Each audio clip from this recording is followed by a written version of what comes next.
3টা মেশিন দিয়ে শুরু করেছিলাম প্রিয় দর্শক।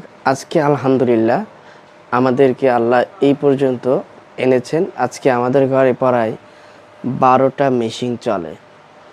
দেখুন 12টা মেশিন আমাদের ঘরে আলহামদুলিল্লাহ চলে।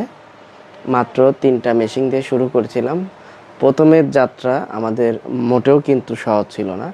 প্রতিটি ধাপে ধাপে আমাদেরকে যুদ্ধ করতে হয়েছে এবং মহান আল্লাহর উপরে ভরসা করে আজকে ধীরে ধীরে আমাদের এই পর্যন্ত আল্লাহ নিয়ে আসছেন আলহামদুলিল্লাহ। সামনের দিনে আমরা আরও সামনের দিকে যেতে চাই। মহান আল্লাহ যদি রহমত করেন আমরা সামনে আরও দূরে যাব ইনশাআল্লাহ। তো আমাদের প্রত্যেকটি নিউজ, প্রত্যেকটি ভিডিও, প্রত্যেকটি আপডেট আপনাদের কাছে শেয়ার করা হয় এই ফেসবুক পেজের মাধ্যমে। অবশ্যই ভিডিওগুলো শেয়ার করে ওনাদের দেখার সুযোগ করে দিবেন। প্রতিটি ভিডিওই গুরুত্বপূর্ণ। আপনারা অন্য ভিডিওতে সময় নষ্ট করেন, ব্যয় করেন, কিন্তু আমাদের এই মূল্যবান ভিডিওতে আপনারা শেয়ার করতে চান না, লাইক করতে চান না, কমেন্ট করতে চান